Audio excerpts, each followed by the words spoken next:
Durante el verano del 2003, los eventos en el noreste de los Estados Unidos que involucraron una extraña criatura parecida a un humano despertaron un breve interés a los medios locales.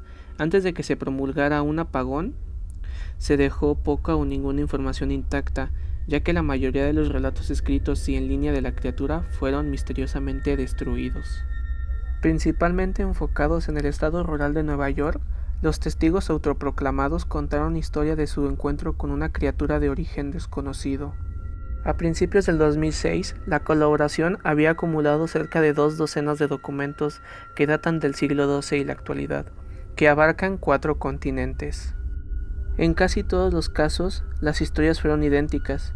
He estado en contacto con un miembro de este grupo y pude obtener algunos extractos de su próximo libro. Uno de los fragmentos que logré conseguir es una nota de suicidio que data de 1964 y dice lo siguiente: mientras me preparo para quitarme la vida, siento que es necesario aliviar cualquier culpa o dolor que haya introducido a través de este acto.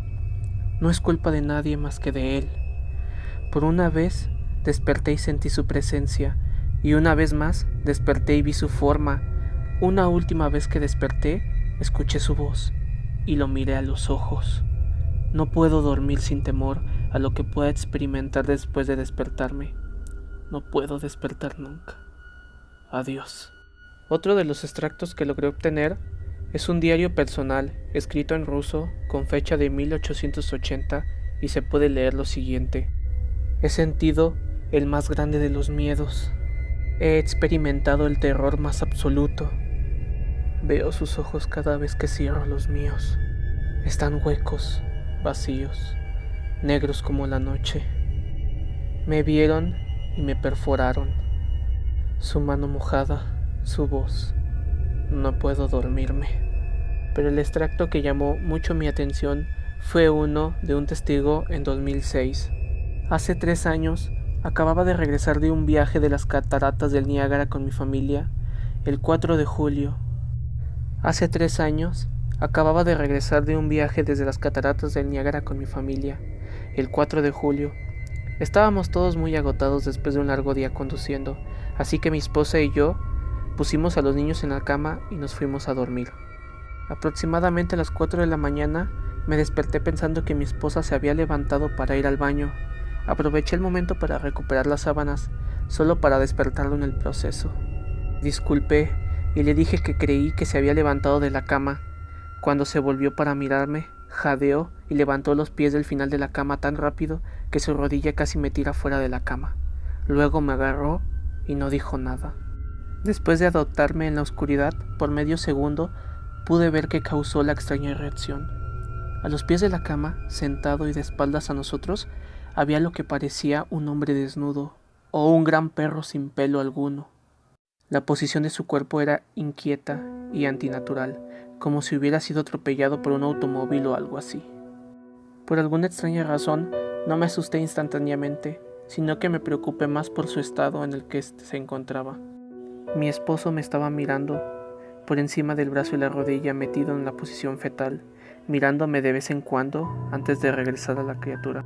En una ráfaga de movimientos, la criatura se arrastró por el costado de la cama y luego se arrastró rápidamente en una especie de movimiento agitado a lo largo de la cama hasta que se detuvo a un pie de la cara de mi esposo. La criatura se quedó completamente en silencio por unos 30 segundos, con solo mirar a mi esposo.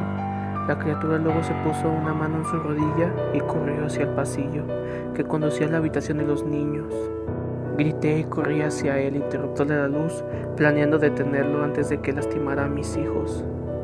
Cuando llegué al pasillo, la luz del dormitorio era suficiente para verlo agachado y encorvarse en unos 20 pies de distancia. Me dio la vuelta y me miró directamente, cubierto de sangre. Pulsé el interruptor de la pared y vi a mi hija Clara. La criatura bajó corriendo las escaleras mientras mi esposo y yo corrimos a ayudar a nuestra hija. Estaba gravemente herida y solo habló una vez más en su corta vida. Ella dijo: él es el libertino. Mi esposo condujo su auto hacia un lago esa noche mientras llevaba a nuestra hija al hospital. No sobrevivieron. Al ser una ciudad pequeña, las noticias se difundió bastante rápido. La policía fue útil al principio y al periódico local también se interesó mucho. Sin embargo, la historia nunca se publicó y las noticias de la televisión local tampoco dieron seguimiento. Durante varios meses, mi hijo Justin y yo nos hospedamos en un hotel cerca de la casa de mis padres. Después de que decidimos regresar a casa, comencé a buscar respuestas yo misma. Finalmente encontré a un hombre en la ciudad vecina que tiene una historia similar a la nuestra. Nos pusimos en contacto y comenzamos a hablar de nuestras experiencias. Sabía de otras 2 personas en Nueva York que habían visto a la criatura a la que ahora nos referíamos como el rastrillo.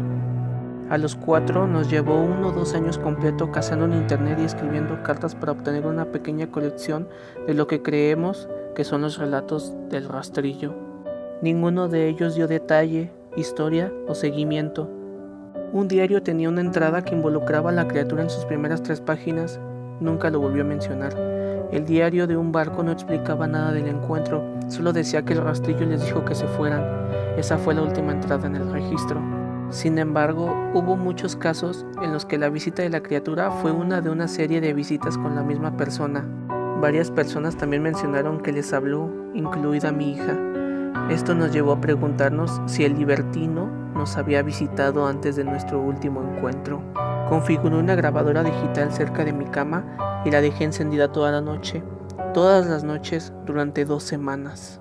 Examinaba tediosamente los sonidos que se escuchaban alrededor de mi cama todos los días cuando me despertaba. Al final de la segunda semana estaba bastante acostumbrado al sonido ocasionado del sueño, mientras borraba las grabaciones a 8 veces la velocidad normal. Esto todavía me tomaba casi 1 hora o 2 al día. El primer día de la tercera semana pensé escuchar algo diferente. Lo que encontré fue una voz aguda. Fue el rastrillo. No puedo escucharlo lo suficiente como para comenzar a transcribirlo. No he dejado que nadie lo escuche todavía. Todo lo que sé es lo que he escuchado antes, y ahora creo que habló cuando estaba sentada enfrente de mi esposo. No recuerdo haber escuchado nada en ese momento, pero por alguna razón, la voz en la grabadora me vuelve inmediatamente a ese momento. Los pensamientos que debe haber pasado por la cabeza de mi hija me molestan mucho. No he visto el rastrillo desde que arruinó mi vida, pero sé que ha estado en mi habitación mientras yo dormía. Sé y temo que una noche me despertaré y lo veré mirándome fijamente como lo hizo aquella noche.